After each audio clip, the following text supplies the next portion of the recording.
हरे कृष्णा। कुछ लोग कहते हैं कि इस्कॉन की जो भगवत गीता है वो गलत है, उसमें गलत ट्रांसलेशंस किए गए हैं। और इसके ऊपर जितनी भी वीडियोस अभी के डेट पर यूट्यूब में है, उसमें से सबका टारगेट एक ही वर्ड है, वो है बुद्धि योग। उन्होंने बुद्धि योग को ऐसा टारगेट किया हुआ है कि देखो, इस्कॉन में तो जो बुद्धि योग है उसको बताया गया है भक्ति, तो ये तो गलत है। तो उनको ये मुझे बताना है कि क्या आपको पता है कि बुद्धि योग का मतलब क्या है। योग का मतलब क्या होता है? योग का मतलब होता है भगवान से जोड़ना। और बुद्धि, जब योग से इस हम इसे एक वर्ड बनाते हैं तो इसका मतलब होता है अपने बुद्धि को भगवान से जोड़ना। और ये जो स्थिति है, ये हमें कैसे प्राप्त होती है? ये जो स्थिति है ये हमें प्राप्त होती है जब हम भगवान की भक्ति करते हैं, हमेशा उनका चिंतन करने का जो प्रयास है वो करते हैं। तब जाके कहीं हमें बुद्धि योग की जो स्थिति है वो प्राप्त होती है। तो जो बुद्धि योग है वो एक्चुअली में भक्ति का ही राइट फ्रूट है, यानी कि पका हुआ फल।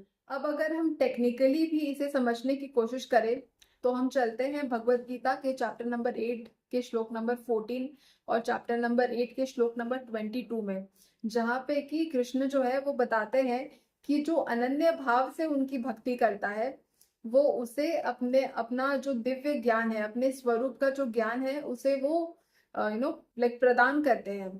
क्योंकि उनकी भक्ति के बिना उन्हें कोई जान नहीं सकता। तो भगवान यही कहते हैं कि केवल मेरी भक्ति द्वारा ही मुझे यथा रूप में जाना जा सकता है। चैप्टर नंबर 11 के श्लोक नंबर 54 में भी भगवान ने यही कहा है कि केवल मेरी शुद्ध भक्ति द्वारा, मेरी अनन्य भक्ति द्वारा ही मुझे जो मेरा एक्चुअल स्वरूप है उस स्वरूप में जाना जा सकता है। तो जो दिव्य ज्ञान है उसे ही बुद्धि योग कहते हैं। क्योंकि जो भगवान का दिव्य स्वरूप है, जब हमें उसका ज्ञान हो जाता है और जब हमारी बुद्धि निरंतर उस स्वरूप का चिंतन करती है तो उसे ही बुद्धि योग कहते हैं। और ये जो स्थिति है ये हमें प्राप्त होती है कैसे? भक्ति से। इसलिए जो बुद्धि योग है वो वास्तव में भक्ति ही है, टॉप मोस्ट लेवल ऑफ भक्ति, जहाँ पे हम केवल अपनी बुद्धि में भगवान का ही चिंतन करते हैं, उनके स्वरूप को जान जाते हैं, समझ जाते हैं। इसके बाद कृष्ण जो है चैप्टर नंबर 18 के श्लोक नंबर 55 में भी क्लियरली कहते हैं, भक्त्या माम अभिजानाति, यानी कि केवल मेरा भक्त ही मुझे जान सकता है यथा रूप में। तो इतने सारे श्लोकों में जब भगवान ने बार बार कहा है तो हमें इस बात को समझने के लिए अपना जो दिमाग है उसे थोड़ा ओपन करना पड़ेगा। और ये नहीं सोचना चाहिए हमें कि मतलब जब हम एक क्लोज माइंडसेट के साथ आते हैं और अप्रोच करते हैं किसी बुक को तो उससे उससे हमें कोई फायदा नहीं होता। तो जो गुरु की वाणी है, स्पेशली जो वैष्णव की वाणी है, जब कोई भक्त हमें बता रहा है कि कि भगवान की हमें भक्ति करनी है और तभी हमें उनका उनका जो स्वरूप है उसका ज्ञान होगा, तो इससे हमें ये समझ में आता है कि ये जो ट्रांसलेशन है ये गलत नहीं है। वास्तव में बुद्धि योग का मतलब ही है टॉप मोस्ट लेवल ऑफ भक्ति, जहाँ हम केवल भगवान के बारे में ही चिंतन कर रहे हैं, उन्हीं के बारे में सोच रहे हैं। और जो इस्कॉन की भगवत गीता है उसका ट्रांसलेशन किया है हमारे जो संस्थापक आचार्य है, एसी भक्ति वेदांत स्वामी श्रीला प्रभुपाद।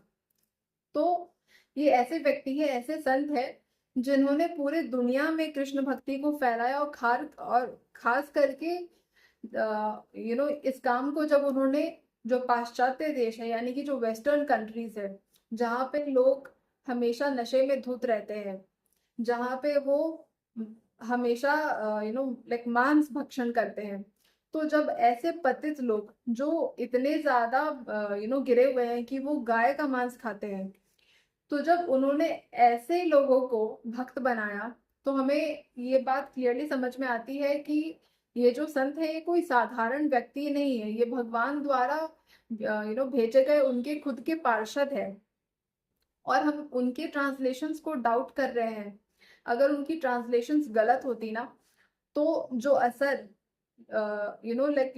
जो असर लोगों के दिमाग पर Bhagavad Gita as it is को पढ़ने के बाद हुआ, जो उनका 360 डिग्री ट्रांसफॉर्मेशन हुआ, वो नहीं होता। क्योंकि कोई भी चीज हमारे ऊपर असर तभी करती है जब वो रियल हो, ऑथेंटिक हो। हरे कृष्णा, हरि बोल।